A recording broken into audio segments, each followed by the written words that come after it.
कुछ लोगों ने कहा सरकार ईमानदारी से तो कम ही लोग हैं जो सोना पहन पावे, कुछ और संशोधन कीजिए। तो महाराज गोस्वामी तुलसीदास जी महाराज ने रामायण में एक संकेत दे दिया। बोले संसार की कोई वस्तु है ही नहीं जिसमें दोष न हो। जड़ चेतन गुण दोष में विश्व कीन करता। भोजन करते हैं तो अन्न में दोष, वस्त्र पहनते हैं तो वस्त्र में दोष, हर वस्तु सदोष है। परंतु जो वस्तु भगवान को निवेदित कर दी जाए वो निर्दोष हो जाती है। अन्न में दोष है पर ठाकुर जी का भोग लग जाए तो वो प्रसाद बन जाता है, फिर अन्न नहीं रह जाता, सारा दोष उसका दूर हो जाता है। इसलिए जो भी वस्तु संसार की ग्रहण करो उसे भगवान को समर्पित करके, भोजन करना है तो भोग लगा के, वस्त्र पहनना है तो ठाकुर जी को पहना के, ऐसे ही अलंकार पहनना है, होगा स्वर्ण में दोष पर पहले ठाकुर जी को पहना दो और ठाकुर जी का अलंकार प्रसाद बना करके आप धारण कर लो, उसमें फिर साक्षात प्रभु का ही वास होगा। तुम ही निवेदित भोजन करही, तुम ही निवेदित भोजन करही, तुम ही निवेदित भोजन करही, निवेदित भोजन प्रभु प्रसाद पटभूषण धरहि, प्रभु प्रसाद पटभूषण धरहि। भगवान का ही प्रसाद बना के वस्तु को ग्रहण करो, वह वस्तु निर्दोष हो जाती है। परंतु एक दिन महाराज परीक्षित स्वर्ण मंडित मुकुट धारण किए हुए शिकार खेलने के लिए निकल पड़े। दिग्भ्रमित हो गए, भूख प्यास से पीड़ित होकर समीक महाराज की कुटिया में पहुंच गए। अरे महाराज जी, भाई आश्रम में कोई है? और कहीं से कोई प्रत्युत्तर नहीं। क्या कोई भी नहीं? कुटिया के भीतर जाकर के देखा महाराज परीक्षित ने तो समीक मुनि समाधिस्थ बैठे हुए थे। राजा को भ्रम हो गया, मृषा समाधि आहोस्ते, इसकी ये झूठी समाधि है, ये मेरा शब्द सुन रहा है पर आंख बंद करके इसलिए बैठ गया है ताकि राजा की सेवा के चक्कर में कौन पड़े, अपने आप चिल्ला के चला जाएगा। अरे राजा ईश्वर का अंश होता है, देखता हूं असली है कि नकली। एक मरा हुआ सर्प दिखाई पड़ा तो धनुष कोटि से उठा करके महात्मा के गले में लपेट दिया। परमात्मा असली, समाधि भी असली, कोई भी उन पर अंतर नहीं पड़ा। महाराज परीक्षित तो चले गए। संत को समझने में भूल हो जाए तो परिणाम बहुत भयानक होता है। कहीं असली को नकली समझ बैठे तो खतरा ही खतरा, और कहीं नकली को असली समझ बैठे तो भी बहुत खतरा। रामायण में प्रताप भानु की कथा सुनी होगी। एक पाखंडी महात्मा के चक्कर में पड़ के राजा प्रताप भानु का सर्वनाश हो गया। कितना भयंकर परिणाम हुआ एक पाखंडी पर विश्वास करके। और भागवत में एक असली संत को नकली समझ बैठने की गलती कर बैठे परीक्षित, मरा सर्प डाल दिया, चले। ये दृश्य एक बालक ने देखा और दौड़ करके समीक महाराज के पुत्र को सूचित किया, जो कौशिकी नदी के तट पर खेल रहा था। जहां पूरा समाचार सुनाया वह ऋषि कुमार क्रोध में भर गया। मेरे पिता का समाधि अवस्था में अपमान किया राजा ने। आंखें अंगारे बरसाने लगी उस बालक की। तुरंत जल में प्रविष्ट हो गया नदी में। और कौशिक्याप उपस्पृश्य वाग वज्रम विससर्ज, कौशिकी नदी का जल अपने हाथ में लेकर के भयंकर शाप दे डाला महाराज परीक्षित को। इति लंघित मर्यादम तक्षकः सप्तमेघनी दक्षति स्म कुलांगारम नोदितो में तदद्रोहम। ए कुलांगार, तुम्हारे पूर्वजों ने सर्वदा संतों की चरण रज अपने मस्तिष्क पर धारण करी और तूने संतों का अपमान किया। जा, मेरा शाप है, आज से 7वें दिवस तूने सर्प के द्वारा मेरा पिता का अपमान किया है तो सर्प का ही तुझे ग्रास बनना पड़ेगा, सर्प दंश से तेरी मृत्यु होगी। ऐसा कह के जल छोड़ दिया और दौड़ा दौड़ा वह बालक अपने पिताश्री के सन्मुख आया। गले में मरा हुआ सर्प देखा, मुक्त कंठो रुरोधः। इतना क्रोध उस बालक को कि अपमान की आग में जलता हुआ रोने लगा। जब मुक्त कंठ रोया जोड़ जोड़ से तो समाधि खुल गई समीक मुनि की। नेत्र खोल के देखा, गले में मरा सर्प देखा, उतार के फेंक दिया, पुत्र को गोद में ले लिया। बेटा क्या हुआ, तू इतना क्यों रो रहा है? कंठावरुद्ध होने से बालक को कुछ भी नहीं बता सका, पर अन्य जो बालक थे उन्होंने पूरा वृत्तांत बतला दिया। सारा समाचार सुनते ही जहां ये शब्द कान में पड़ा कि मेरे पुत्र ने 7वें दिन मरने का शाप भी दे दिया, अत्यंत खिन्न मना हो गए। अरे बेटा, तूने यह कितना बड़ा अनर्थ कर दिया। जिस महाभागवत की रक्षा करने के लिए हमारे प्यारे प्रभु मां के गर्भ में गए और उत्तरा के गर्भ में जाकर के उस बालक की रक्षा किए, उस परम वैष्णव परम भागवत उस परीक्षित को तुमने इतना बड़ा शाप दे दिया 7वें दिन मरने का। अब इस भारत भूमि को परीक्षित जैसा धर्मनिष्ठ धर्मात्मा राजा नहीं मिल सकता, क्योंकि अब जो राजा होंगे सब धर्म निरपेक्ष होंगे, धर्म से उनका कोई मतलब ही नहीं। ऐसा धर्मात्मा परीक्षित जैसा कहां मिल सकता है? जब राजा धर्मात्मा नहीं होगा तो प्रजा में धर्म कहां होगा? यथा राजा तथा प्रजा।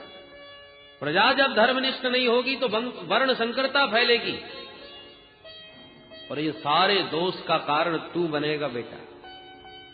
हे प्रभु, ये क्या अनर्थ हो गया, क्षमा करो मेरे पुत्र को, हमारे अपराध को।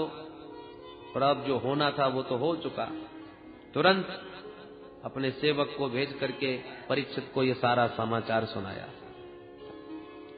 जहां परीक्षित महाराज ने सुना कि 7वें दिन मरना सुनिश्चित है, तो सर्वस्व त्याग करके सीधे गंगा तट पर सुख तीर्थ में जाकर के विराजमान हो गए। पश्चाताप की आग में जल उठे। जिन संतों का मैंने सर्वदा सम्मान किया, आज उन संतों का अपमान करने की भावना मुझ में आई कैसे? ये नीच कर्म मैं तो सोच भी नहीं सकता जो हो गया मेरे से। अहो मया नीचमनार्यवत्कृतम् निरागसी ब्रह्मणि गूढ़ तेजसी। बारंबार पश्चाताप करते हुए महाराज परीक्षित गंगा तट पर आके विराजमान हो गए। ऋषि मुनियों को पता चला कि हमारे सम्राट को 7वें दिन मरने का शाप लग गया है, तो जितने सिद्ध कोटि के दिव्य महापुरुष थे सब के सब परीक्षित के पास दौड़े दौड़े आए। अत्रिर्वसिष्ठश्च मनस्सरदवान् अरिष्टनेमिर भृगुरंगिराश्च पराशरो गादिसुतोथ राम उतत्य इंद्र प्रमदेद्मवाह। अत्रि हैं, वशिष्ठ हैं, पराशर हैं, सब के सब आए। इतने संतों का समुदाय परीक्षित ने जब गंगा तट पर आते देखा तो गदगद होके सबको दंडवत किया, विधिवत पूजन किया और कहने लगे, महाराज समझ में नहीं आता कि मुझ छत्रबंधु के ऊपर आपने कैसे अनुग्रह किया। मैंने तो संत का अपमान किया, पर धन्य है संत जो मुझे घर बैठे अनुग्रह प्रदान करने के लिए पधार रहे हैं। आप समस्त संतों के चरणों में सत सत प्रणाम। बस एक ही बात जानना चाहता हूं कि मरने वाले को क्या करना चाहिए। चर्चा हो ही रही थी कि तत्रा भवद भगवान व्यासपुत्रो यद्रक्षयागामटमानो नपेक्ष अलक्षलिंगो निजलावतुष्टो व्रतश्च बालैरवधूतवेशः।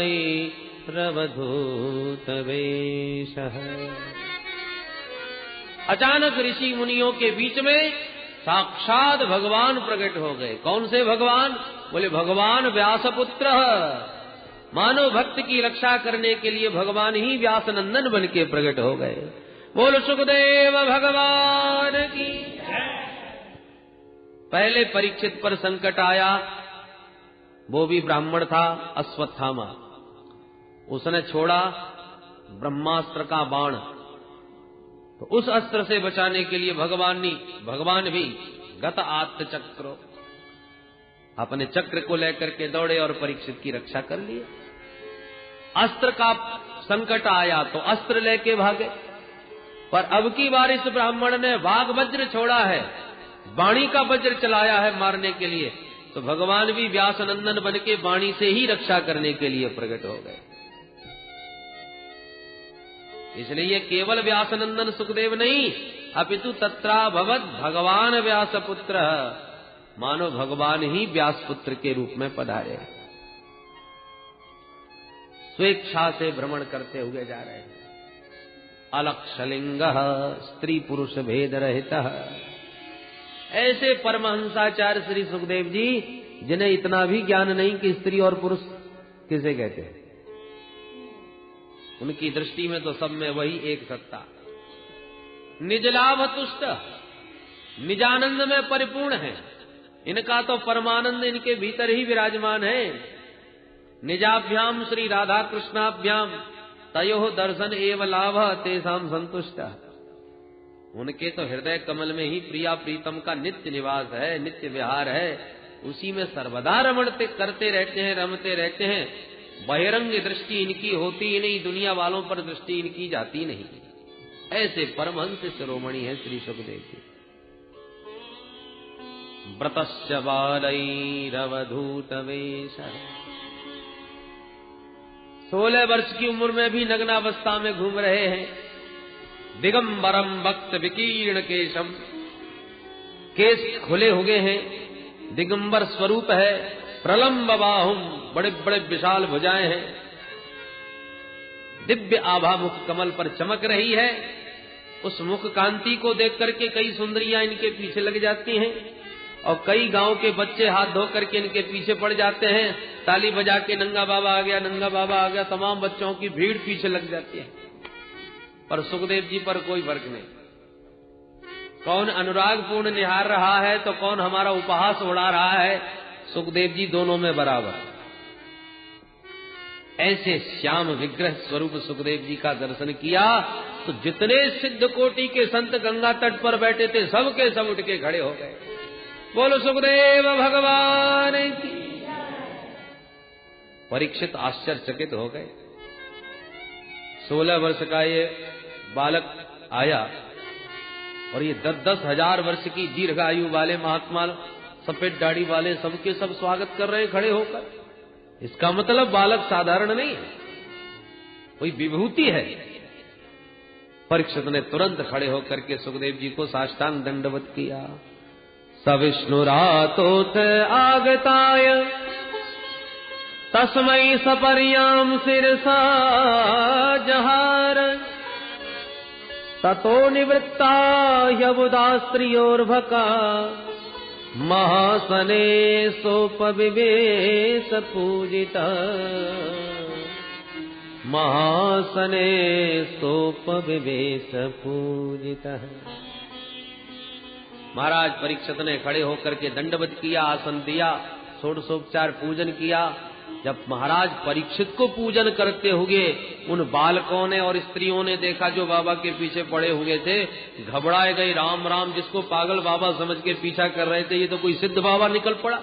अरे सम्राट इसको साष्टांग दंडवत करके पूजा कर रहे हैं, कहीं महाराज ने हमको देख लिया तो लेने के देने पड़ जाएंगे। सब भाग गए बालक, डर के मारे स्त्री बालक सब पलायन कर गए।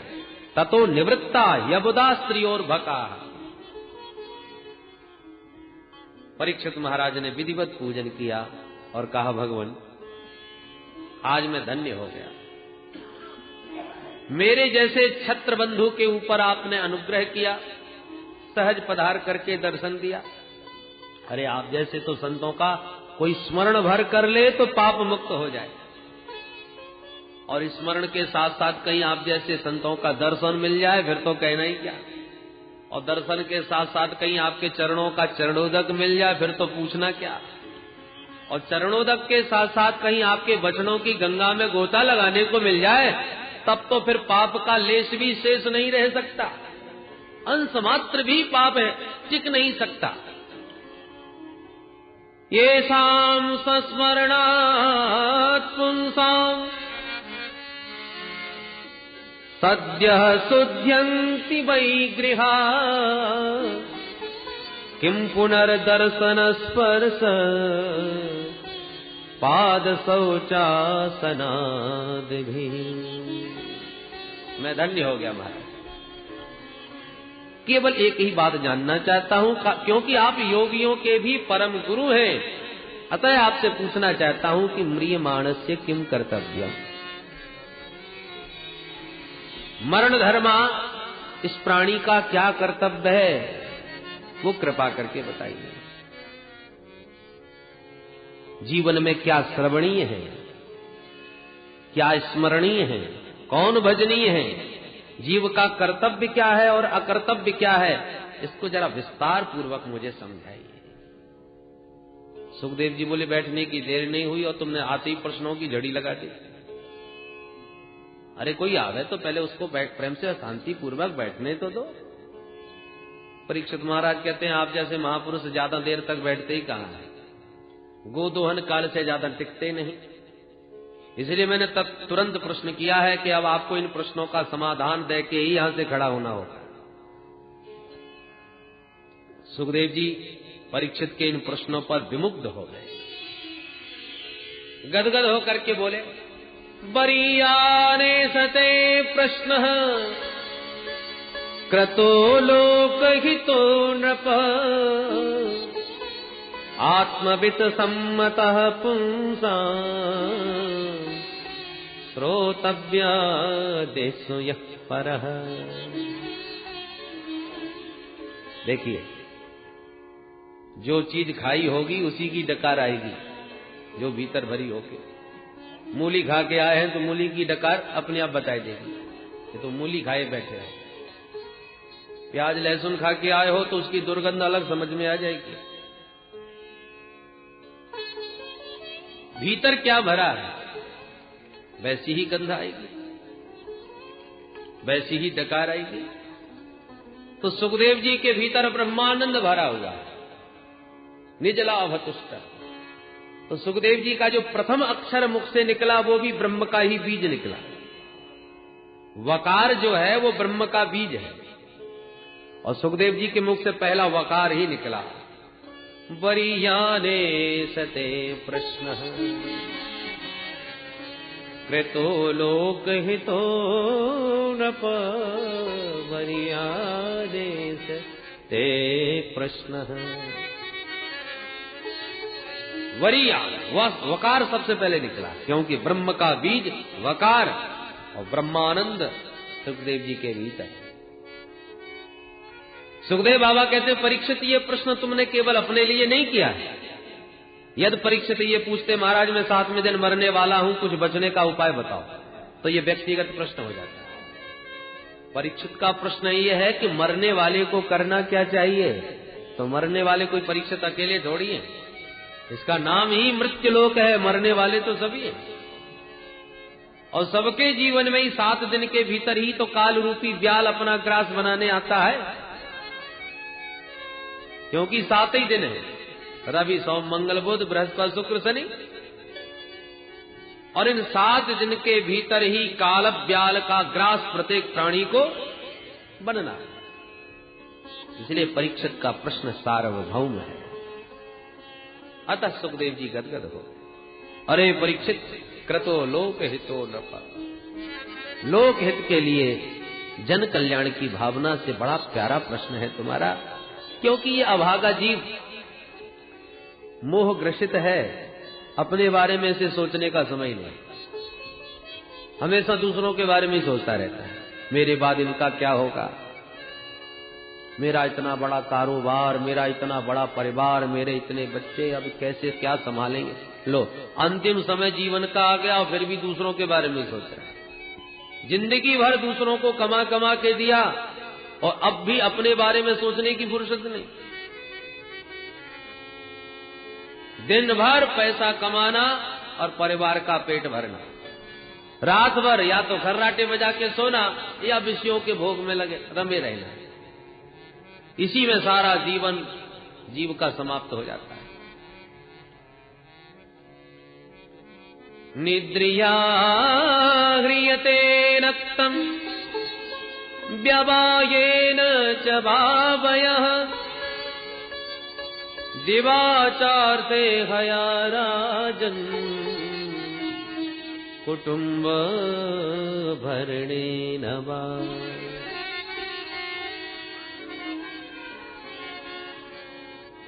इसलिए परीक्षित, जो प्राणी वास्तव में मृत्यु भय से मुक्त होना चाहता हो, उसे 3 बातों का अभ्यास करना चाहिए। क्या? तस्माद् भारत सर्वात्मा भगवान हरिरीश्वर श्रोतव्यः कीर्तितव्यश्च स्मर्तव्यश्चेच्छता भयम्। मृत्यु से जो अभय चाहता हो वो माधव की शरण में आ जाए। माधव की शरण में आए बिना मृत्यु से कोई बच नहीं सकता।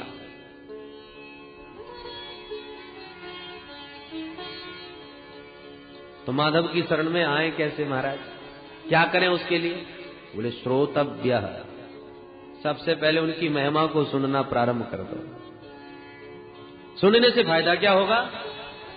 भले जब सुनोगे तभी तो उनके बारे में जानोगे, और जब तक जिसकी व्यक्ति की जानकारी ना मिले पूरी, तब तक उसमें श्रद्धा होती ही नहीं। कोई कितना भी बड़ा महान व्यक्तित्व तो हमारे बीच में आके चुपचाप बैठ जाए तो हम उसे नमस्कार भी ना करें। जब उसके व्यक्तित्व के बारे में किसी ने हमको बताया, उसकी जानकारी जब हमको मिली, तब हमने दंडवत किया, अरे वाह महाराज, बहुत नाम सुना था आपका, धन्य हो गए। और तब से बैठा था, तब से राम राम भी नहीं करी। जाने बिनु न होए परतीति, जाने बिनु न होए परतीति, बिनु परतीति होए नहीं प्रीति, बिनु परतीति होए नहीं प्रीति, जाने बिनु न होए परतीति, जाने बिनु न होए। इसलिए भगवान की महिमा को जानने के लिए पहले उनकी कथा सुनो, ज्यादा से ज्यादा भगवान की लीलाओं का श्रवण करो, तब पता चलेगा कि प्रभु का स्वरूप कैसा है, उनका स्वभाव कैसा है, उनका प्रभाव कैसा है। जानोगे तब प्रभु में श्रद्धा और प्रेम जागेगा। ये मन जल्दी से मुड़ता नहीं भगवान की तरफ, बड़ा निष्ठुर है। जन्म जन्मांतरों से संसार में ही इसकी रति है। अब परमात्मा में कैसे जोड़ें, प्रभु की तरफ कैसे मोड़ें? लोहा बहुत कठोर होता है, पर उसका औजार बनाना हो तो तोड़ना मरोड़ना तो पड़ेगा। बिना तोड़े मरोड़े उससे कुल्हाड़ी आदि कैसे बनेंगे उस लोहे से? तो क्या करना पड़ेगा? बोले पहले इसे गर्म करो, तपाओ, और लोहा जब गर्म हो जाए आग में लाल, तब उसमें द्रवता आ जाती है, फिर उतनी कठोरता नहीं रह जाती। और जहां उसमें लालिमा आ जाए, द्रवता आ जाए, तो एक हथौड़ा मार दो तुरंत मुड़ जाएगा। जहां चाहोगे वहां मुड़ जाएगा, जैसा चाहोगे वैसा बन जाएगा। बिना तपाए तो मोड़ना बड़ा कठिन है। उसी प्रकार ये निष्ठुर मन माधव की तरफ मुड़ता नहीं। कैसे मोड़े? बोले पहले ऐसे को भगवान की कथा सुनाओ। भगवान की माधुर्यपूर्ण लीलाओं को सुनते सुनते इस मन में द्रवता आ जाएगी, भगवान के प्रेम में पिघल जाएगा। और जब प्रभु की महिमा को सुन के पिघल जाए तुम्हारा मन, तभी विवेक का हथौड़ा मारो इसके में, डांटो इसे, अरे पापी, अरे दुष्ट, जिन प्रभु की महिमा में तू इतना मुग्ध हो रहा है, फिर उन माधव का भजन क्यों नहीं करता, फिर उनके चरणों का ध्यान क्यों नहीं करता? डांटो तो मन आज चूंकि समय प्रभावित है, आपकी हर बात मानेगा और प्रभु की तरफ मुड़ जाएगा। अहिल्या का उद्धार करके राम जी जा रहे हैं, गोस्वामी जी वर्णन कर रहे हैं। वर्णन करते करते गोस्वामी जी का श्रोता तो उनका मन है, मणिराम जी को सुनाते हैं कथा, तो मन को श्रोता बना के कथा सुना रहे थे। गोस्वामी जी का वर्णन करते करते मन पिघल गया।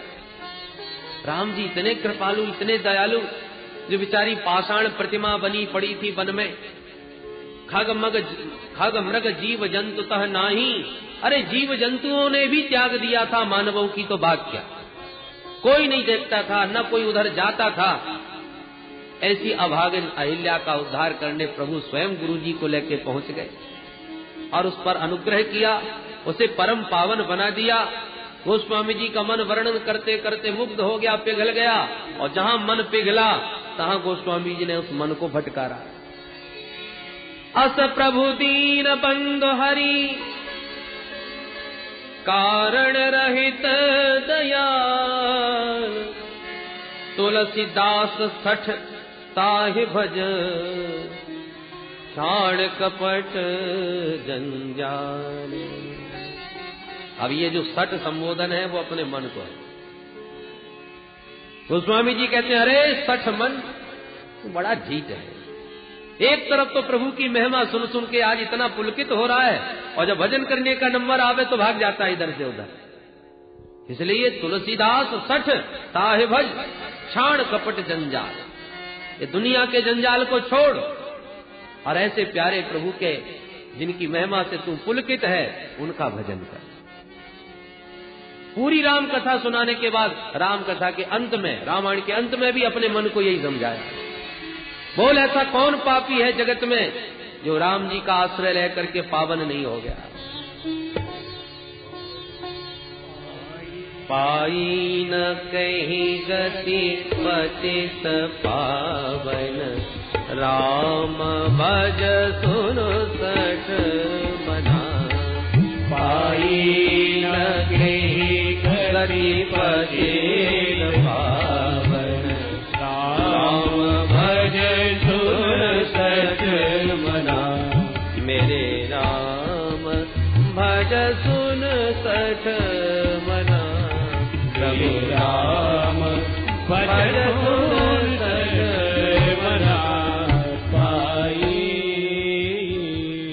गोस्वामी जी ने पूरी राम कथा सुना के अपने मन को समझाया। सुन सठ मना, कितना डांटते हैं, अरे मेरे सठ मन दुष्ट ढीठ, ध्यान से सुन। पाई न कहीं गति, पतित पावन राम भज। ऐसे पतित पावन प्रभु श्री राम जिनका आश्रय लेकर के किस पापी का उद्धार नहीं हो गया, किसको परम गति प्राप्त नहीं हुई, ऐसे राम जी का भजन कर। तो देखिए इस समय लोहा गर्म है, पिघला हुआ है, हथौड़ा मारो मुड़ जाएगा। उसी प्रकार श्रोतव्य, भगवान की महिमा को खूब सुनाओ। सुन सुन के मन जब प्रभावित होने लगे प्रभु की महिमा से, तभी हथौड़ा मारो विवेक का, डांटो, समझाओ अपने मन को। तो चूंकि समय पिघला हुआ है, प्रभु की महिमा से प्रभावित है, तो तुरंत आपकी बात मानेगा और ये भजन में समर्पित होगा। जबरदस्ती इस मन को प्रभु की तरफ मोड़ना बड़ा मुश्किल है, क्योंकि ये बड़ा निष्ठुर है, बड़ा ही कठोर है। जय सिया राम, जय जय सिया राम, जय सिया राम,